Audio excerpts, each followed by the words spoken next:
On November 2nd, 2024, Trent the Traveler documented a solo van life journey through the remote forests of Oregon and Washington in the Pacific Northwest.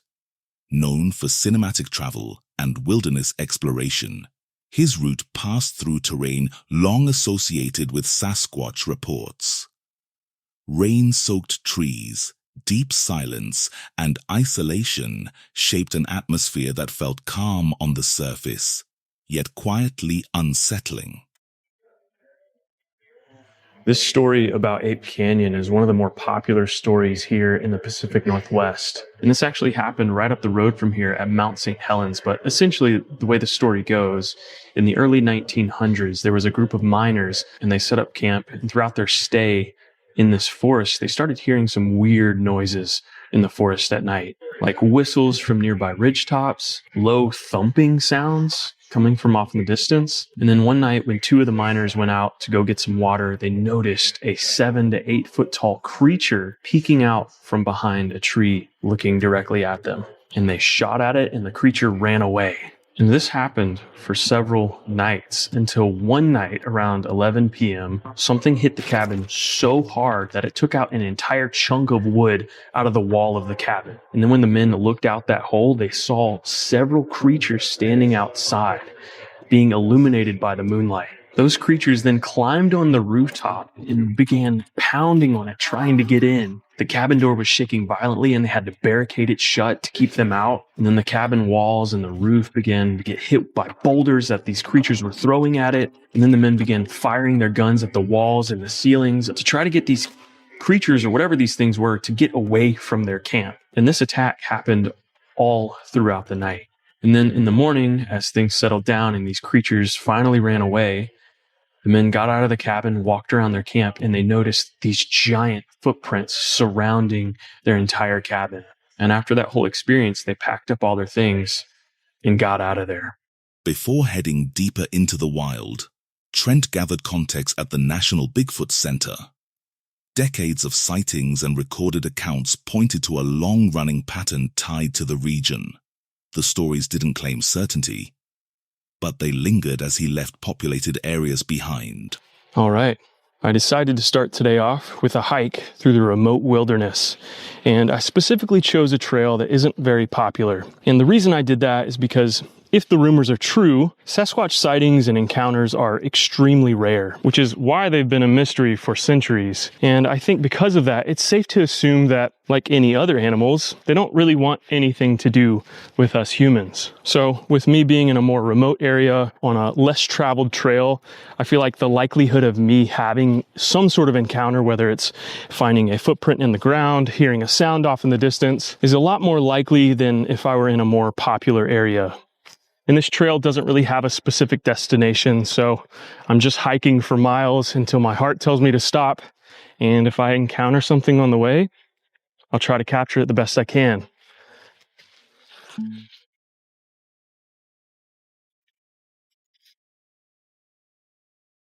As he moved farther into the wilderness, the environment began to change. While hiking remote trails, Trent described the forest as unusually quiet. No wind, no birds, no distant movement. The silence lasted just long enough to feel unnatural. This might be the prettiest forest I have ever seen in my entire life. Look at the floor of the forest right here. Looks like a big old carpet. I just want to roll in it. And then all of these massive tree stumps. Oh, I think this is the black mass that I saw from the trail. Wow. Look at how big this thing is. Millie, come here. Look how big this tree is. Or was.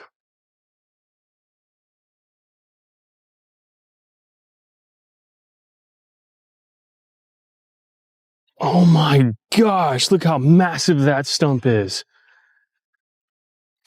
That's the biggest one I've ever seen. I don't know if the camera's going to pick that up, but look how wet this tree is. It's just drenched. It's soaked. And moisture is just pouring out when I squeeze the bark. And it looks like something might be living in there.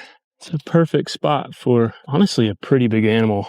So I'm not going to get too close to that because who knows what lives in there. Now that's a big tree. Look at this thing, man. This is a massive, massive tree. Oh my gosh. And it goes way up there. Along the route, massive hollowed tree stumps and dense terrain appeared, reinforcing how easily something large could remain hidden. Later, Trent referenced audio shared by the Olympic Project, recorded in isolated forest locations. So I am currently on my way to go meet someone very interesting. This is a man named Shane who has basically dedicated his entire life to uncovering the mystery of Sasquatch here in the Pacific Northwest. And Shane co-runs a project in Washington called the Olympic Project, which is basically a group of people just like Shane who have come together with hopes to one day prove the existence of Sasquatch. Wow. This is the headquarters, huh? This is the Olympic Project headquarters. This is our main hub, our main research area. The Olympic Project basically is a group of Sasquatch researchers, enthusiasts, and some individuals from academia that come together to research the Sasquatch topic. We're about collecting as much data as we can on something that most of us know to exist. But what we have here is a collection of casts. Not all of these are Olympic Project casts. Some of these are, in fact, other researchers and investigators that have collected them over the years. Some of these are more well-known than others. We have Littlefoot here, which was up casted up near Mount Rainier in the month of October during snow. This is what we, be an infant, which was found alongside some 14-inch tracks, but there was only one. And so that's, one example of a really unique impression casted. So, again, you found this just like in the middle of the forest. So alone, like having a baby foot imprint in the middle of the forest, whether it's Sasquatch or not, that's strange. It is strange. Let me show you something else. We were led to an area in the Olympics, private timberland, that a timber surveyor, 27 years in the business, he came across these ground nests, and they're profound. We found 24 to date. They range in size from 3 feet across to 8-9 feet across, all made out of huckleberry, evergreen huckleberry, and they're bathtub shaped. They're not a perfect circle. And they're also multiple in an area. They're very strategically placed. They were kind of in a V formation above a salmon-bearing creek, a seasonal salmon-bearing creek, but the hair we pulled from these is primate hair. So how often do you come here? As much as possible. Yeah? I try to get out here as much as possible. And how far away do you live from this building or this property? I live 2.5 hours away from this building here. And this is not our only area of interest. We have multiple areas, about 3 to be exact. Some down in southwestern Washington, a couple up here in the Olympics. So from what I've gathered, you specifically got this location because there was an influx in sightings or reports of Sasquatch in this area? Absolutely. So this area was purchased back in 2009, and there was multiple roadside crossings along this road here, and one directly on this property.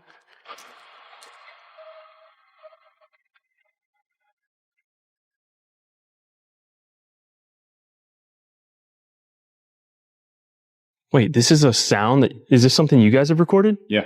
That's a really haunting sound. And we have no wolves up here in the Olympics, so. I'm actually getting chills just hearing that. Like, that's a very, very scary noise. I can't imagine hearing that, like, out in the middle of the woods when you're alone. It'll raise the hair on your arms.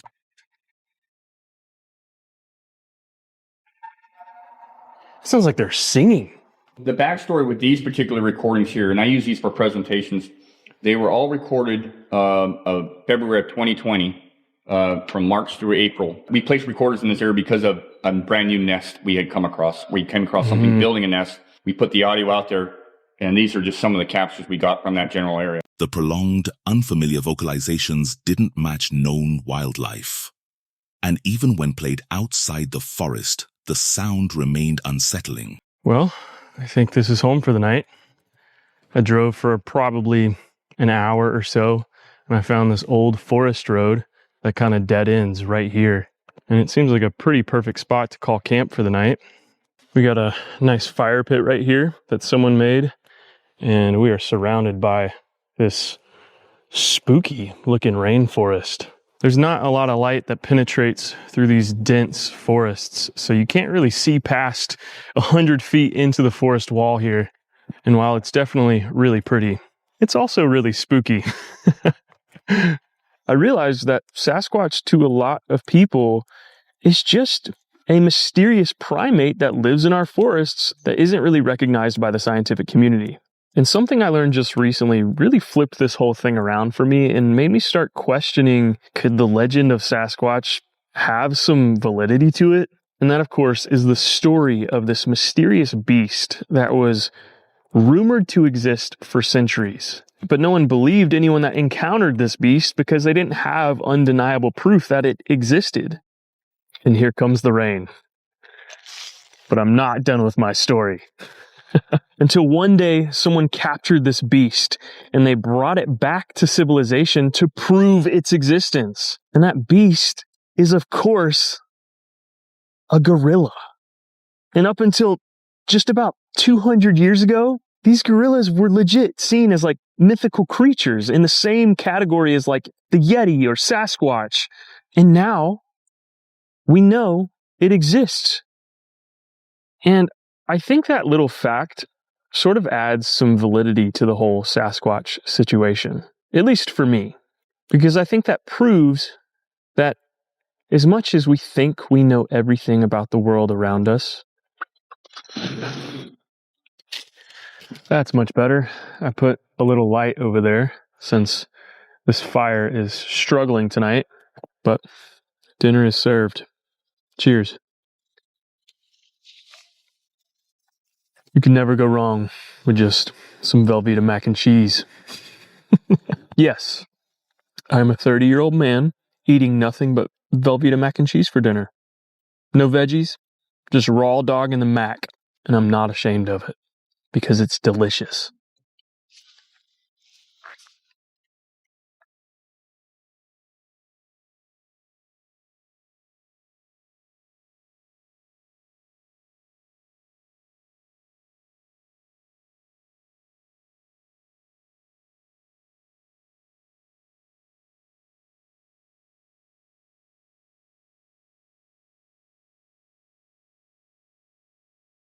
That night, Trent set up camp at the end of a forest road. Rain fell steadily as darkness closed in around the van. The isolation felt complete, as if the surrounding silence was holding something just beyond reach. Viewers noted how silence, unfamiliar sounds, and shared unease repeat across many unrelated wilderness experiences. By morning, Trent left without answers, only a heightened awareness of how much the wilderness can conceal. If fear appears without anything being seen, what is it about these forests that triggers it? Paranormal Visitors is a UK-based investigation channel known for calm, observational explorations of historic locations. Their approach prioritizes sensory awareness and respectful conduct, allowing viewers to form their own conclusions without dramatization. On December 26, 2025, they investigated St. Lawrence's Churchyard. Right, people, we're at Scolby Church. I'll just pan you round. Well, hello. How are we doing? You all right? You'll see the entrance to a church just behind me. There you go. Pick anything up. But me and Mick, on the way in, we've come through, like we said, the new part, and we dropped down to the old part. Now, when we dropped into the old part, round about where the church area is, with what's his name, me and Mick have picked something up, and Mick picked something up as well, but it was at the side of a little bit of a stream come river where we got out to the vehicle.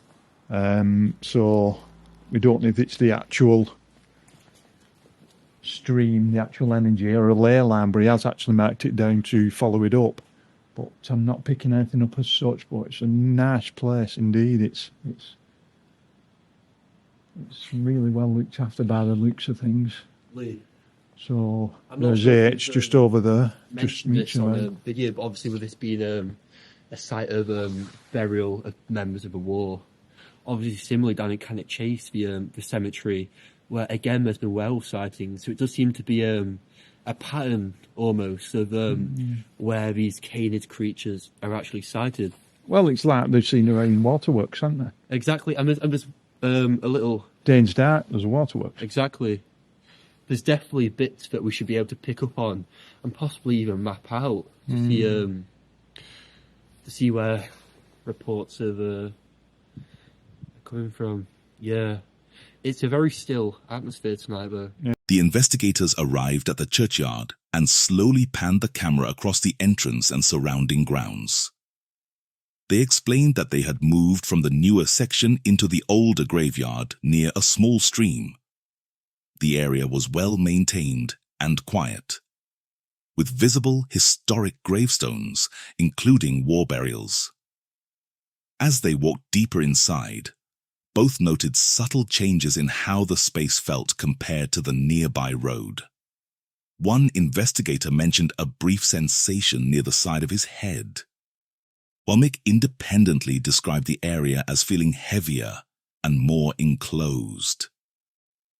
The environment remained calm as they set up basic equipment, including EMF meters, and continued observing quietly. Then when we were coming in on the road, I felt something there, like at the corner of my head, which I've never felt before. And then Mick picked something heavy up straight away, not long after, further down the road. While discussing the layout of the older section, both investigators acknowledged that the unusual sensations began almost immediately upon entering. They stressed that these impressions were subjective, but noted the timing as they continued documenting the area more carefully. So I'm just trying to get Mick to come behind me and back me up. Just tell me if you feel anything. Yes, I can actually. There you go. There you go. You see, that's why I asked Mick to back me up then. I knew I'd felt something. And for some reason, this is in the back. The ear is beginning to ring again. Moving further into the churchyard, one investigator experienced temporary ear ringing and asked Mick to stand close behind him for reassurance. Mick confirmed he was also feeling a similar drop in comfort in the same spot. They paused while the EMF device remained active, watching shadows and light shifts caused by trees, head torches, and uneven ground. Trying to pull. And what? It's dead cookies.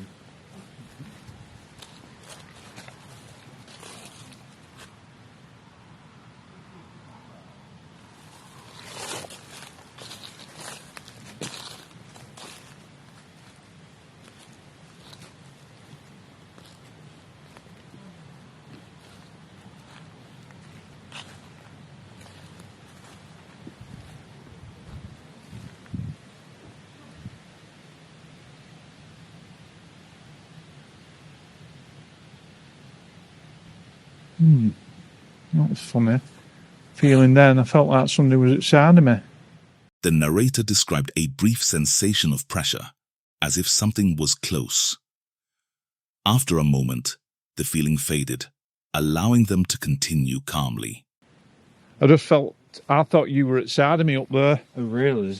but there was nobody there. What do you feel? Somebody outside of me. Oh, shit, right. Because I turned around and went out. Yeah. But I managed to imagine it because it was on my own. I don't know if it was. I thought you was right behind me. That's what it's like. But I just said there then. I thought Ireland was behind me, and when I've looked, there was nobody there. Did you hear somebody shout or something? Or? Did you hear that show? Yeah, but I think it's over here. All right. So Yeah, that's sort where of- we had it coming from, somewhere Yeah. over there. But when I went past there, that top grave there, walking in, I thought Ireland was behind me. But when I looked, there was nobody there. But it might have just been me that. But there is. It's funny you said that, Mick, that something's coming and going. That's the feeling I'm I'm getting. getting the feeling something coming near or something. Yeah. Both investigators then experienced the impression that someone was standing behind them. When they turned, the area was empty. A distant sound carried across the churchyard, likely affected by open space and nearby surroundings. They noted how sound travels unpredictably at night, especially around water and open ground. The visit was defined not by visual events, but by sensory experiences. Throughout the investigation, they reported ear-ringing, mild pressure sensations, and heightened awareness, all of which they acknowledged could have natural explanations. EMF equipment showed intermittent activity, though no clear cause was identified. Maintaining a respectful, measured approach, the team concluded the session without disruption. The night ended quietly, the churchyard returning to stillness. While no definitive answers were found, the experience highlighted how historic locations can feel markedly different at night.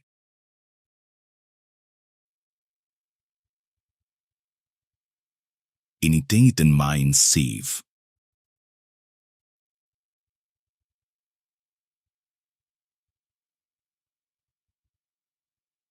Expectation and perception combine to create an atmosphere that is quietly unsettling, rather than overtly frightening. On August 25th, 2025, deep in the remote wilderness of northern Ontario, a solo camper named Angelo set up camp beside a perfectly still, glass-like lake.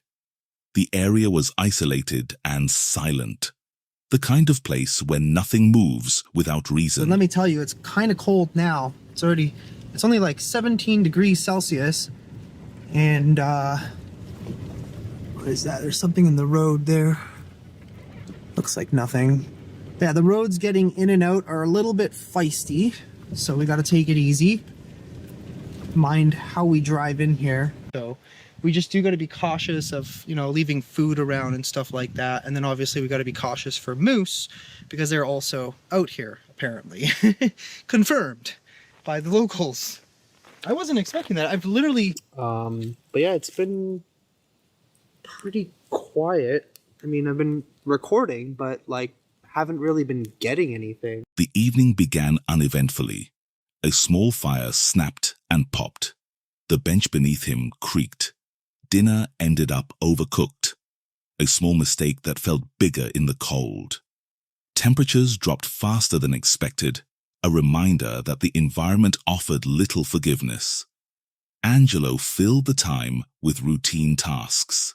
He adjusted his tarp, tended the fire, cleaned his dishes, and secured his food. Locals had warned him about wildlife in the area, especially moose. Yet the forest felt unusually still. Then the quiet broke. A faint sound came from behind him, followed by subtle movement in the trees.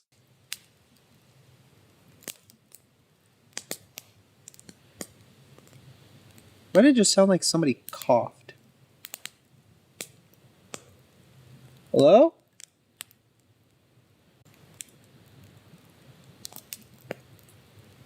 That was weird.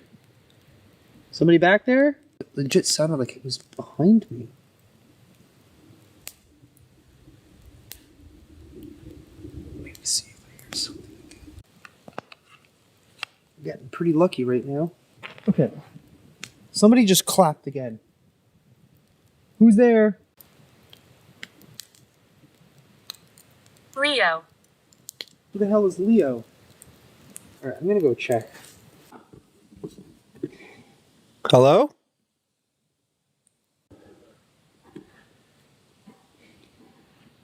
Like, it legit sounded like it was right back there. The would that have been?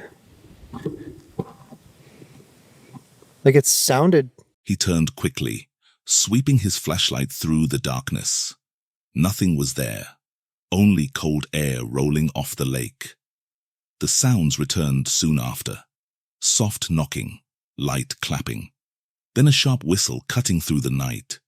A nearby device suddenly crackled, repeating a single name as if carried on the wind. Moments later, rock shifted nearby, suggesting something heavy had moved just beyond view. Unease set in fast. Angelo paced near the fire with his rifle, convinced he was being watched from the tree line. Each sound felt closer than the last, circling just outside the firelight without ever revealing itself. If we have a good connection to Starlink as well. But yeah, I just want to give you one more good view of the lake. It is so foggy this morning. It's crazy, super eerie. I didn't really hear anything else throughout the night, but yeah, this spot is creepy. So what I think I'm going to do, there's another lake. By morning, thick fog covered the lake. Angelo packed up quietly and left, shaken but unharmed. Whatever lingered near the campsite never showed itself and never truly felt gone. Whether the sounds came from wildlife, environmental effects, or something else entirely remains unclear. But alone in that kind of isolation, would you have stayed until sunrise, or left the moment the forest answered back? In December 2018, Darren from Darren's Northern Life was out hunting on the final day of Manitoba's deer rifle season when another hunter's recklessness nearly cost him his life. Around 3:30 p.m., he headed to a familiar spot he'd visited many times before. That year, 2 major snowstorms had swept through the region, altering deer movement and pushing them closer to reliable food sources. As Darren walked along the field edge before settling in, he noticed something troubling. A vehicle sat nearby with its hazard lights flashing. The person inside was trespassing on private land, positioned where thick timber made any safe or ethical shot impossible. Darren recognized how dangerous the situation was, but chose to stay. It was his final chance of the season, and he wasn't going to let someone else ruin it. He moved to a position roughly 40 feet off the field and waited. Then, just before 6 p.m., in the final legal minutes of shooting light, everything went dangerously wrong.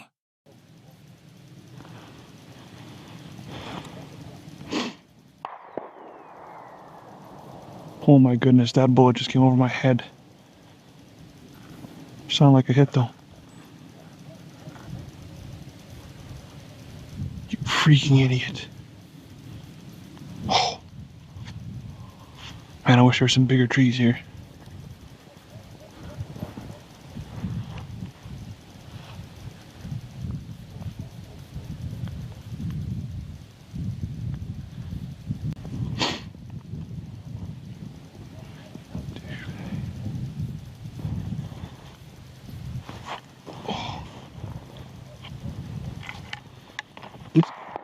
This guy's gonna frickin' kill me. He's shooting right towards me. Oh my goodness.